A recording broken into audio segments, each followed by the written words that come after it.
So the Song of Strife season starts tonight / tomorrow, depending on where you are in the world, and with it comes a lot of new features and content. Today we're going to be going over the update patch notes. The majority of it we're going to kind of just skip because, let's be honest, we've probably already talked about these things 2 to 3 times before. However, there is a section called Combat Mechanics, and that's going to be adjusting some heroes, buffing some heroes, nerfing some heroes, and fixing some heroes. So hopefully you guys enjoy this one. Let's talk about these patch notes for the Song of Strife. So before we even get to the hero buffs and nerfs and fixes and all that, there is one note for artifacts. It does say damage dealt by artifacts will now correctly affect damage boost stats of allied teams. So I'm wondering if, like previously, like things like Confining Spell weren't doing enough damage, or maybe they were doing too much damage. We'll kind of have to see where that lands, but that's the one note for artifacts. Keep that in mind. So the first thing to talk about is Cassadee. Now Cassadee is kind of just a bug fix, it sounds like. So her Azure Prodigy, it says when deployed in a defensive formation in arena, title strength will now correctly prioritize allies behind. So I believe I think what they're talking about is right here, the running tide grants all allied heroes on the path of the buff empowerment. So I think what was happening is it was giving the buff to everybody in front of her, but not the ones that the wave comes through behind her. I think it's now going to correctly be fixed, which is a buff. Our favorite healer on PvP, Damian, is going to be getting a fix once again. They're fixing an issue with this Explode My Chariot ultimate ability and emergency support. So it sounds like they're not working properly in very rare situations, so sometimes it just doesn't even work at all. Hopefully with this patch they're fixing this, because sometimes this ability right here was cast in the wrong direction and then applied to the wrong heroes that might have already been at full health or something like that. So that fix is definitely a buff for Damian.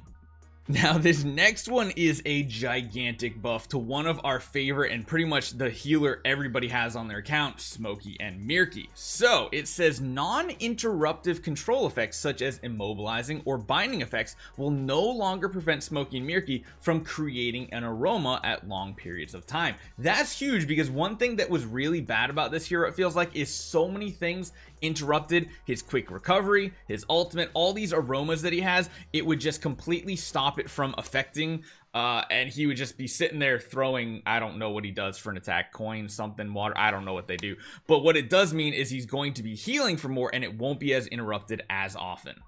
Now a hero that I did not think needed a buff, sounds like a lot of her fixes buff her, so to speak. So Florabelle, my goodness, so many changes coming. The first one coming from her protective blessing. So as you guys know, like you can kind of see here at level 2 and at level 4, the boost in shield.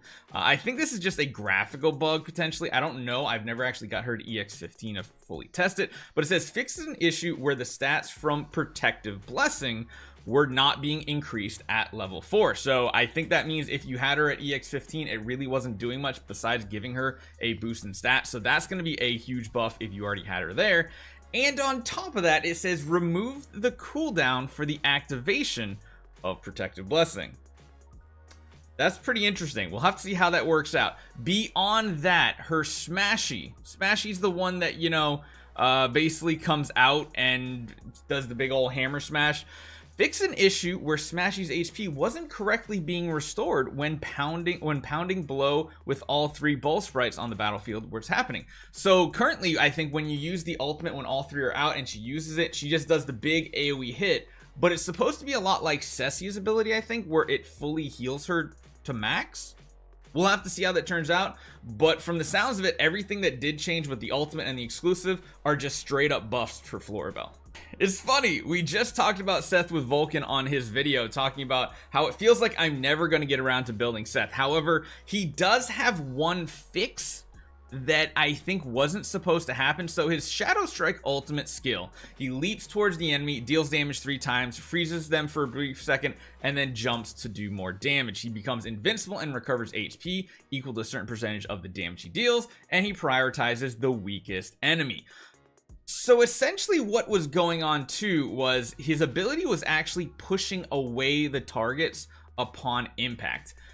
I don't think that was actually meant to be there, but it is a kind of nerf, especially with how Soren is going to be working, wanting to push enemies to the sides of the battlefield or into things to stun them.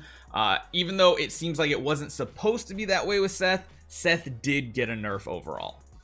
Now, Vala gets a bug fix that is going to be a net positive for all those that have her at Mythic Plus. It basically is going to be fixing an issue where Notice Beforehand would occasionally cast multiple times on an invincible target without applying any type of effect. So that's interesting because this is the one that's basically marking the furthest enemy, and I think it comes into weird situations where there's targets that are like Damian and stuff where it applies at the immediate beginning of battle, but then he completely disappears, and then there's a delay, so she tries to cast it multiple times. That does seem to be a buff overall, which is pretty good for her. Her exclusive Night Maneuver is getting a change. It's fixing an issue where the visual effect of Night Maneuver wasn't displaying correctly. However, there's no actual change to the effect itself, so it visually might have seemed like he wasn't doing it correctly, but now it is. And then now there's one other thing here. Fix an issue where Vala wouldn't prioritize attacking the target marked with Notice Beforehand if the skill was cast while she was immobilized. So all fixes essentially for this hero, and that's just going to make her perform better. The last change on this list has to do with Igor. It basically just says fix an issue where long-range normal attacks wouldn't restore energy to him. So that's kind of important because he does actually do quite a bit of long-range attacks occasionally if there's no one in melee range and he's not jumping around everywhere. So a bug fix that does seem like a buff for him as well.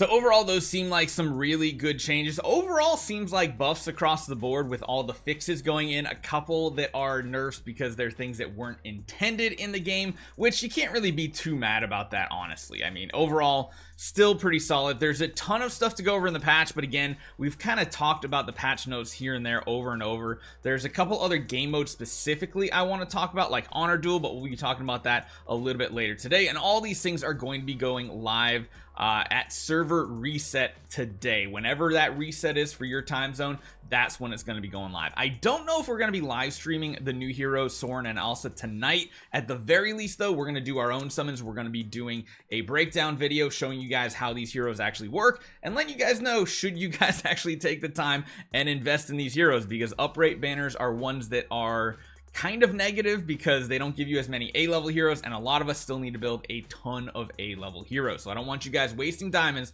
Let me do some testing. I'll let you guys know our final results, and I think we might actually be doing a follow-up video later this week with AFK Journey Official as well, kind of going over these actual heroes. Let me know what you guys think. Let me know what you think about the changes. Which hero change are you the most excited about? I feel like Vala is kind of like a fan favorite.